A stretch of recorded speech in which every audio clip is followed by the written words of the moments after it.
C'est dans la bravoure, unité, respect et conformément à l'article 3 de la Convention numéro 87 de l'Organisation du Travail que la Confédération syndicale dynamique unitaire a démarré les travaux de leur premier congrès extraordinaire ce 20 décembre 2015 en vue de définir les grandes orientations de sa politique générale et consolider ses institutions. Une occasion pour le secrétaire général de souhaiter la bienvenue à ses hôtes. Mesdames et messieurs, distingués invités et chers congressistes, votre présence massive dans cette salle témoigne de l'estime et de la considération que vous avez pour Dynamique Unitaire qui a contraint nos autorités à mettre en place le nouveau système de rémunération le 25 juillet 2015, malgré toutes ces faiblesses. Soyez-en remerciés. Soyez donc les bienvenus pendant les travaux de ce congrès qui permettra à Dynamique Unitaire de rebondir de plus belle. Pour sa part, le président Jean-Rémy Herman a rappelé aux congressistes l'importance de cette rencontre. Il a toutefois déploré l'attitude des autorités du pays à ne pas faciliter la légalisation de cette structure syndicale. Nous, travailleurs, nous, syndicalistes, nous devons redoubler d'efforts parce que le dynamisme de Dynamique Unitaire ne dépend que de nous, les travailleurs. Toutes les demandes d'audience déposées depuis septembre 2015 auprès des autorités compétentes pour formaliser donc notre entrée dans le monde de la Confédération, aucune demande n'a été acceptée. Personne ne nous a reçus. Aux différentes réunions, séminaires et autres où les confédérations syndicales sont invitées, la Dynamique Unitaire ne l'a jamais été. Ça prouve à suffisance que le gouvernement est de nouveau frileux face à la légalisation des Dynamiques Unitaires. Plus de 10 confédérations syndicales prennent part à ce congrès qui a pour thème promouvoir l'unité syndicale et contribuer au développement du pays. Les différentes commissions chargées de piloter le programme de la consultation nationale pour la mise en œuvre de la décennie de la femme gabonaise suivent, depuis ce lundi 21 à Libreville, une formation sur la méthodologie à appliquer. La consultation des populations a pour objectif de recenser leurs problèmes. Nous avons ce matin abordé les grands points de la méthodologie qui va consister à faire une revue documentaire pour voir qu'est-ce qui a été fait par le passé. Et ensuite, nous préparons, à la suite de la revue documentaire, les enquêtes de terrain. Donc pour la revue documentaire, nous avons près de 5 outils que nous avons mis à la disposition des femmes. D'abord, un tableau de concordance pour permettre aux différents groupes de savoir quel secteur ils doivent couvrir. Les participantes semblent optimistes et croient en cette nouvelle politique de valorisation de la femme. Très souvent, dans certains secteurs, la norme femme est toujours oubliée. Donc cette décennie tombe à point pour que nous puissions nous-mêmes identifier les faiblesses ou les forces, ou bien ce qui a été déjà fait, ou ce qui reste à faire pour justement améliorer la situation de la femme. Ça montre vraiment le sérieux du travail qui a déjà commencé et qui va être accompli. Donc, à partir de ce démarrage, nous croyons que nous allons fournir un travail assez soigné et assez parlant, puisqu'on parle des statistiques, pour mieux apprécier la situation de la femme actuellement et envisager le futur.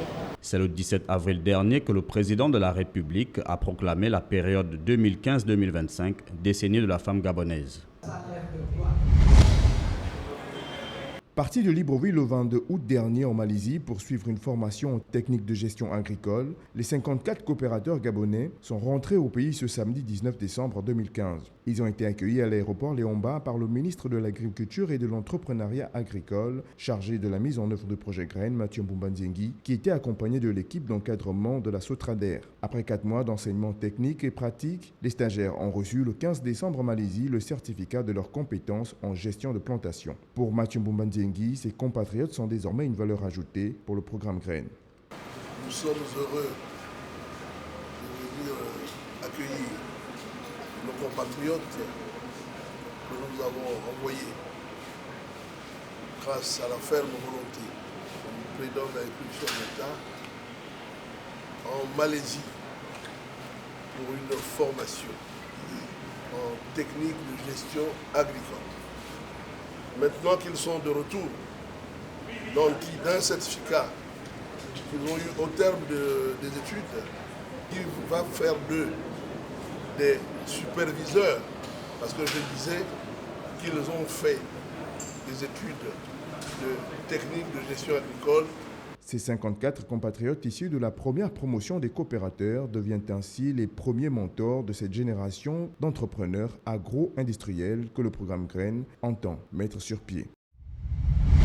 L'ambiance était au rendez-vous cet après-midi à Ozangue. Le président fondateur de l'Union pour la démocratie et l'intégration sociale fait le point après la rencontre avec les habitants d'Ozangue. J'ai reçu d'abord l'invitation de ma famille et donc je suis venu à Ozangue parce que Ozangue m'a vu grandir.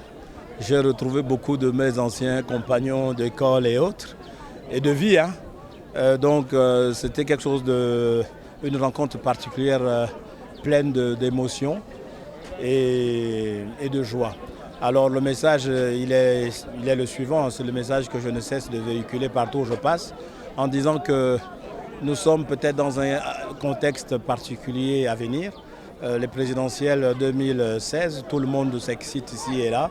Et je demande à nos militants, à ceux qui croient en moi, en nous et en la politique du chef d'État, j'ai cité Ali Bongo Ondimba, de ne pas entendre ce genre de son de cloche qui amène le désarroi et qui prône pour la terre brûlée. Hervé Patrick Opianga a lors des échanges appelé ses militants et sympathisants à s'enrôler dès janvier pour les échéances électorales de 2016. Moi je pense que là-dessus nous sommes fin prêts, on y travaille et je pense qu'en mi-janvier avec la grâce de Dieu davantage il y aura du monde pour l'enrôlement et nous sommes déterminés à faire en sorte qu'au premier tour les carottes soient cuites et qu'on passe à autre chose enfin.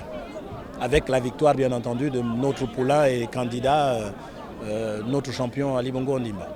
Le président fondateur de l'UDIS a dit être heureux d'avoir été bien reçu dans le quartier qu'il a vu grandir. En guise de bénédiction, il a reçu quelques attributs qui font de lui l'enfant du quartier.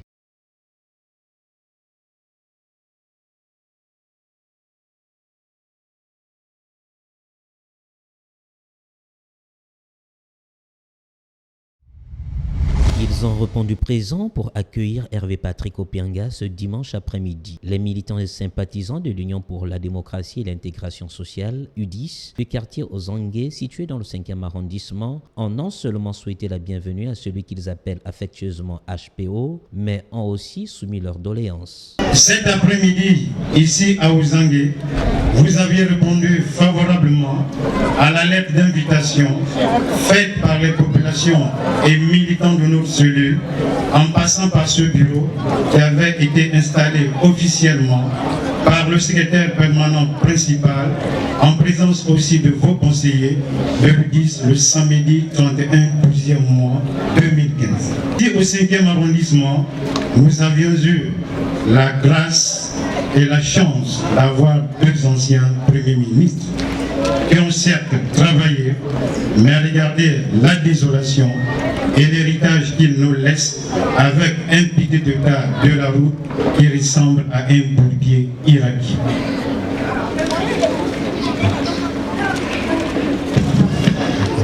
Pour nos mamans ici à Ozangue, à tous, il manque ici un marché pour écouler librement leurs produits.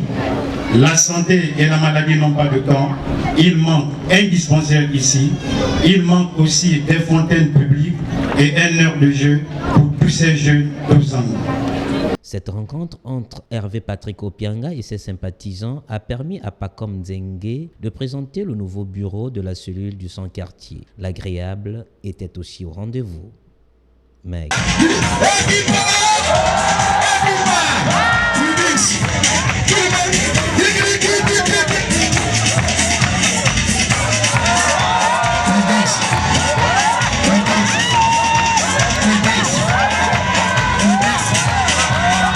Le secrétaire général fait une tournée dans l'ensemble du pays. Il a commencé d'ailleurs par Ovendo, il a été à Ovendo. Il y a d'autres circonscriptions, d'autres départements qui sont prévus pour être visités. Tout le monde est unanime pour que cette tournée se déroule dans de bonnes conditions. C'est vrai qu'il y a des problèmes de sensibilité, de difficultés, mais qui n'ont rien à voir avec la venue du secrétaire général, qui sont liés aux réformes que nous attendons au sein du Parti démocratique gabonais, dont certaines ont commencé et qui doivent faire en sorte que nous puissions avoir un parti qui puisse avoir prise sur la réalité, sur le quotidien des gens. Parce que la conquête du pouvoir, le maintien du pouvoir n'a de sens que si notre action est orientée pour satisfaire les besoins des populations. C'est de cela que nous parlons. Et je crois que nous commençons à voir des consensus se dégager sur ces questions. Merci. Nous avions essentiellement, dans le cadre de cette réunion, avec tous les cadres du parti pour la province de l'Estuaire, il était question de faire le point de l'état des structures de base dans la province et également de préparer la tournée du secrétaire général dans la province de l'Estuaire. C'est de cela qu'il était question et nous avons pu échanger dans un esprit de camaraderie des problèmes de fond qui doivent permettre de faire en sorte que la tournée du secrétaire général du parti se déroule dans de bonnes conditions. Le message, c'est que nous puissions effectivement participer à cette tournée, que nous nous tenons prêts pour l'arrivée, que nous puissions être prêts pour l'arrivée du secrétaire général dans les différentes localités qui ont été sélectionnées et que nous ayons un débat franc qui permette d'aller au fond des choses et d'exprimer les différentes sensibilités de notre parti.